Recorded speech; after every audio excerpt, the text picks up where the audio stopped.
तो पहला number question है श्रम विभाजन जाति प्रथा निबंध श्रम विभाजन जाति प्रथा निबंध में लेखक किस विडंबना की बात करते हैं। यानी क्वेश्चन कहता है श्रम विभाजन जाति प्रथा निबंध में लेखक किस विडंबना की बात करते हैं। मेरे प्यारे बच्चों, इसमें लेखक ने विडंबना की बात करते हैं यह कि आधुनिक युग में जातिवाद की पोषक की कमी नहीं है। लेखक किस विडंबना की बात करती है? लेखक ने इस विडंबना की बात करती है कि आधुनिक युग में जातिवाद की पोषक की कमी नहीं। ठीक है, तो अगले क्वेश्चन की ओर बढ़ेंगे। अगले क्वेश्चन है आपका क्वेश्चन नंबर 2। क्वेश्चन है जातिवाद के पोषक उसके पक्ष में क्या तर्क देते हैं। मेरे प्यारे भाई, जातिवाद के पोषक इस आधुनिक समाज में कार्य कुशलता के लिए श्रम विभाजन को आवश्यक मानते हैं और कहते हैं कि जाति प्रथा भी श्रम विभाजन का ही दूसरा रूप है, इसीलिए इसमें कोई बुराई नहीं है। ठीक है, अगले क्वेश्चन पर बढ़ेंगे। क्वेश्चन को आप लोग याद करते जाइएगा क्योंकि ये बोर्ड एग्जाम के लिए महत्वपूर्ण क्वेश्चन है। ठीक है, उम्मीद तक इससे 1 से 2 क्वेश्चन जरूर पूछा जाएगा। ठीक है, अगले क्वेश्चन की ओर बढ़ते हैं। क्वेश्चन नंबर 3 है जातिवाद के पक्ष में दिए गए तर्कों पर लेखक की प्रमुख आपत्तियां क्या है। क्वेश्चन है मेरे प्यारे भाई, जातिवाद के पक्ष में दिए गए तर्कों पर लेखक की प्रमुख आपत्तियां क्या है। ठीक है, तो इसका आंसर हो जाएगा मेरे भाई, जातिवाद के पक्ष में दिए गए तर्कों पर लेखक की पहली आपत्तियां यह है कि जाति प्रथा श्रम विभाजन के साथ साथ लोगों का भी विभाजन करती है। श्रम विभाजन निश्चय ही सभी समाज की आवश्यकता है, परंतु इसी सभ्य समाज में कार्य के साथ साथ लोगों का विभाजन सही विभाजन नहीं है। इसीलिए लेखक ने ये आपत्तियां व्यक्त की है। यानी कि जातिवाद के पक्ष में दिए गए तर्कों पर लेखक की पहली आपत्तियां यह है कि जाति प्रथा श्रम विभाजन के साथ साथ लोगों का विभाजन करती है। ठीक है, सही बात है, जाति प्रथा क्या करती है? श्रम विभाजन के साथ साथ लोगों का विभाजन करती है। अगर कहा देखे होंगे गाँव घर में, सुने होंगे किसी के मुंह से या कहीं बहुत सारा देखने के लिए मिलता होगा आप लोगों को, अगर किसी का पिताजी अगर माटी काटने का वर्क करते हैं तो उसका बेटा भी वही काम करते हैं। अगर दूसरे काम करने के लिए जाते हैं तो वहाँ पे जो समाज होते हैं वो समाज उस काम को उनका प्रियोरिटी नहीं देते हैं।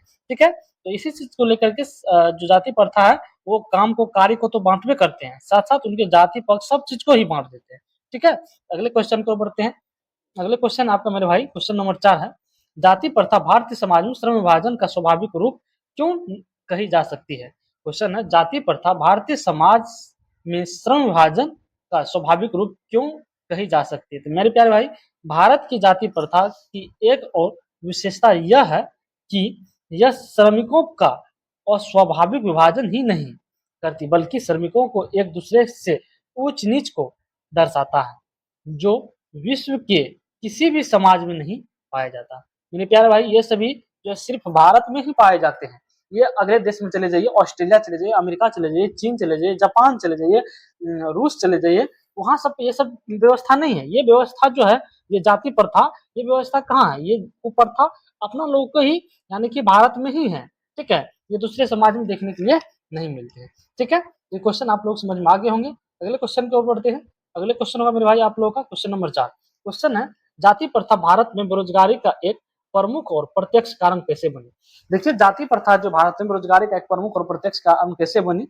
भारत में जाति प्रथा लोगों को कहीं भी ऐसा कार्य नहीं चुनने देती है जो उसके पूर्वजों ने किया हो। देखा होगा कभी कभी ऐसा, आप लोग अभी जस्ट हम बताए थे, लोग अपने पूर्वजों का ही कार्य चुनते हैं, जिनके कारण जाति प्रथा भारत में बेरोजगारी का प्रमुख और प्रत्यक्ष कारण बनी हुई है। लोग अगर किसी का पिताजी अगर छिट्टा बुनने का काम करते हैं तो उनका बेटा भी वही छिट्टा बुनने की काम करेंगे। ये प्रथा हम लोगों की भारत में है। अगर किसी के पिताजी अगर भैंस धोने का काम करते हैं तो उनके बेटाजी भी भैंसे धोने का काम करेंगे। ये प्रथा हम लोगों की भारत में है। इसीलिए भारत में जो है मेरे भाई, इस तरह का बहुत सारा काम है, बहुत सारा वर्क है, जिस कारण क्या होता है, भारत में बेरोजगारी का कारण बनी हुई है। तो हम कह सकते हैं भारत में जाति प्रथा लोगों को कई भी ऐसे कार्य नहीं चुनने देती है जो उनके पूर्वजों ने नहीं किया हो। ठीक है, जैसे मान के चलो किसी का पूर्वज अभी वो डॉक्टरी, मान के चलो किसी का पूर्वज डॉक्टरी नहीं किया है, उनका बेटा आया, वो पढ़ लिख लिया, वो डॉक्टरी करने के लिए चाहता है, तो सबसे पहली बात है तो समाज में उनको पढ़ने ही के लिए नहीं दिया जाएगा जो डॉक्टरी करेगा। अगर पढ़ भी लिया तो उनको डॉक्टरी करने के लिए नहीं दिया जाएगा। उनके किए हुए कार्य पर लोग ने संदेह जताएगा, अच्छे वर्क नहीं करता, ये नीच जाति का है, ये ऐसी जाति का, वो वैसी जाति का है, उसके पास नहीं जाएँगे दवाई लेने के लिए। इस तरह की भावनाओं से लोगों ने उनको जूझ देता है। इस तरह टीचर में भी होता है, गुरुजी में भी होता है। बहुत सारे टीचर अगर छोटे कास्ट से होते हैं, तो उनको बहुत सारे ऐसे मनोवादी लोग होते हैं, जो उनके पास पढ़ने के लिए बच्चे को नहीं भेजते हैं, जो कि क्या है, गलत बात है। और हमारे भारत में बेरोज़गारी का प्रमुख कारण जो बनी है, सबसे मेन प्रमुख कारण यही सब है। ठीक है? तो आप लोगों को समझ में आ गया होगा, उम्मीद करते हैं। तो आज की कहानी यहीं तक, फिर मिलेंगे अगले